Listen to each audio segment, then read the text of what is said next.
Good evening. Coming up tonight. 2 USC fraternities are being kicked off campus, while 6 others are facing conduct probation. Plus, a Chinese surveillance balloon was shot down on the coast of Myrtle Beach. And later, see how the women's basketball team stays undefeated in their rematch against their national championship matchup. But first, Nicole Smith is in the studio here with us now. Nicole, what weather can we expect to see this weekend? We can be expecting some sunny and rainy weather coming up. I'll have the weather forecast for this week and more for you tonight on SGTV Student News at 7.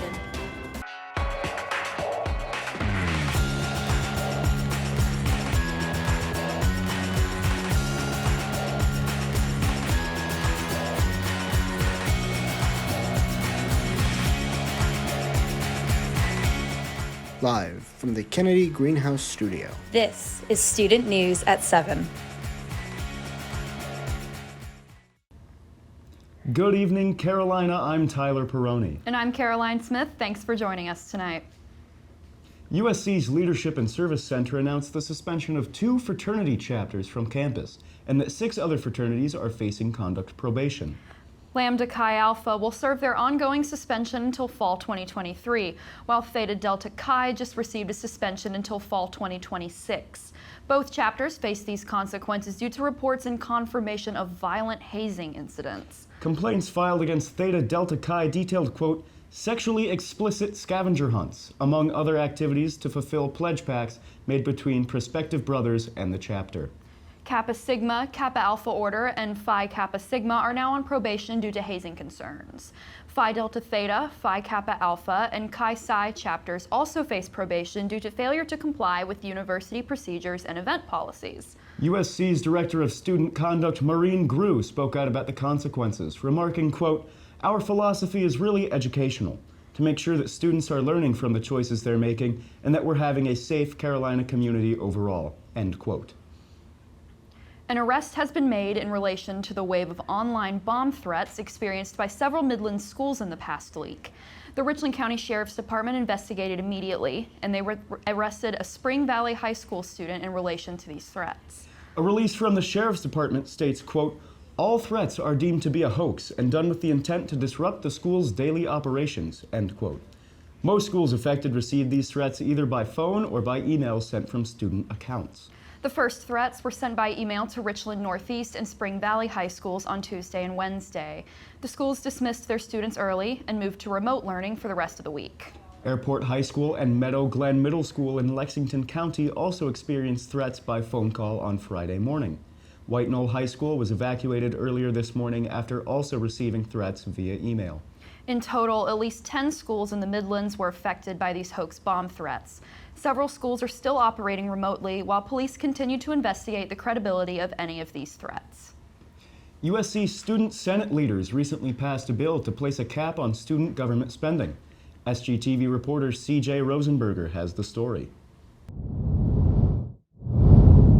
The Student Senate met last night in the Russell House Theater to discuss the possible overturning of a vetoed bill that would cap student election race spending. Senators argued, debated, and voted for close to 2.5 hours. Speaker pro tempore Ian Hurd was one of the more prominent speakers. Hear it from someone who loves the content of this legislation.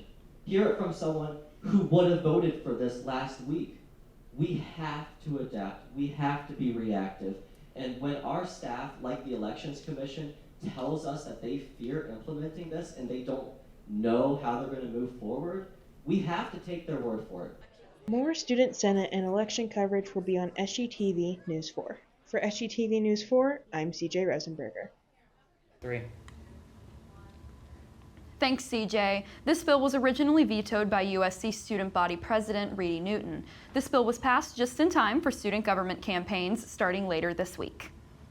U.S. military forces circled and shot down a large balloon hovering over South Carolina waters this Saturday afternoon. Senior defense officials say an F-22 fighter jet successfully deflated the balloon nearly 6 nautical miles off the coast of Myrtle Beach around 2:39 p.m. The balloon is suspected to be a Chinese surveillance device that may have monitored many U.S. military sites over the past week. American intelligence assessed and studied the orb as it soared over the continental United States, concluding that it could not have given China any further information than what they could have already gathered using satellite technology. China is now threatening retaliation for the act while insisting that the deployment of the balloon was an accident. Yesterday, China's Ministry of Foreign Affairs stated, quote, China will resolutely uphold the relevant company's legitimate rights and interests, and at the same time reserving the right to take further actions in response, end quote. This incident further cripples the tumultuous relationship between the U.S. and China, especially with Secretary of State Antony Blinken canceling his upcoming trip to Beijing in light of these events. You know, I actually had some friends in Myrtle Beach over the weekend, and they said that they saw the balloon circling personally. Yeah, there's all kinds of footage out there. That is so scary to see in person. Yes, it is. But coming up after the break, the latest in Gamecock sports. Stay close. SGTV News 4 sports reporter Spencer Ball has the scoop. What have you got for us, Spencer? The Gamecocks women's basketball team remains undefeated as they beat the 5th-ranked UConn Huskies 81-77 on Sunday in Hartford. In a rematch of last year's national championship game, Aaliyah Boston proved again why she is the reigning player of the year as she finished the game with 26 points and 11 rebounds. Camila Cardoso added 17 points and 11 boards off the bench, and a strong performance from Raven Johnson pushed the Gamecocks to victory against the Huskies. The Gamecocks will travel to Auburn to face the Tigers on Thursday at 8 p.m. If they win that game, it will set up an epic battle between the last two undefeated women's basketball teams, as LSU will travel to Columbia to face the Gamecocks this Sunday at 2 p.m. Moving on to the men's side of things, the Gamecocks fell to Arkansas 65-63 in a very close SEC matchup. SGTV sports reporter Violet Raftery has the story. I'm outside Colonial Life Arena where the South Carolina Gamecocks just took on the Arkansas Razorbacks. Arkansas just barely beat South Carolina 65-63 after the Gamecocks almost pulled off a second-half comeback. Let's take a look at some of the action.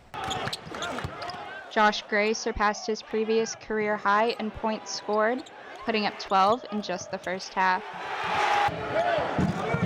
He finished the night with 20 points and 14 rebounds. Despite a personal best for Gray, the Gamecocks trailed going into the half. Michi Johnson also put up a total of 20 points, 17 of which came in the second half. Hayden Brown was the third Gamecock to finish in double digits with 10 points. However, the efforts from the trio in a close comeback were not enough to finish off the Razorbacks as they leave Columbia with a 2-point victory. The Gamecocks will head to Missouri this Tuesday for a 9 p.m. tip-off on the SEC Network. For SGTV News 4 Sports, I'm Violet Raftery. Thanks, Violet. You can watch the game against Missouri on the SEC Network. For News 4 Sports, I'm Spencer Ball. Thanks, Spencer. Coming up after the break, News 4 entertainment reporter Rachel Carter will lay down the talk of the town. Stay tuned. Welcome back. Joining me now is entertainment reporter Rachel Carter to fill us in on what's happening in Columbia this weekend. What do you have for us, Rachel? You do not want to be late for this very important date. The University of South Carolina Department of Theater and Dance is presenting its production of Alice in Wonderland, choreographed and directed by Jennifer Deckert. USC students Ashley Jensen, Lorna Young, and Andrew Burns are responsible for the scenic, lighting, and costume designs, respectively. Dance and education student Bailey Brown stars as Alice and will lead the cast of 18 dancers in their portrayal of Wonderland's beloved characters.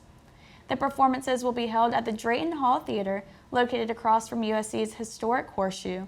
Showtimes are 7:30 on Thursday, Friday, and Saturday night, with an additional matinee performance at 2 p.m. on Saturday afternoon. Tickets are available at $15 for students and $22 for the general public. Discounted rates for university faculty, senior citizens, and military veterans are also available. These tickets can be purchased online at sc.universitytickets.com or at the door. So I am so looking forward to this. One of my childhood friends is actually going to be in this, so I danced with her growing up, so it's super cool to see. It's so exciting to see people you know up on the stage, the big stage now. I feel like at the she's a university. celebrity. Yeah, absolutely. So for those of you who are ready to take a journey back to the 80s, American rock band Journey will be traveling to Columbia this Friday as part of the band's 50th anniversary Freedom Tour. The concert will be held at 7 p.m. at Colonial Life Arena and feature an opening performance from another popular rock band, Toto. Journey's set list includes the band's signature song, Don't Stop Believing, an iconic hit released over 4 decades ago. Doors for the concert open at 6:30 p.m. and tickets for this event can be purchased at Ticketmaster.com. So my dad actually downloaded Don't Stop Believing on my first generation iPod when I was a little kid, so I love that song. You've got history with that song. Yes, and you know for that's sure. going to be a packed theater. For sure. That's all the entertainment news I have for tonight, but stay tuned because Nicole Smith will be telling us if this cold weather will stick around. You don't want to miss it.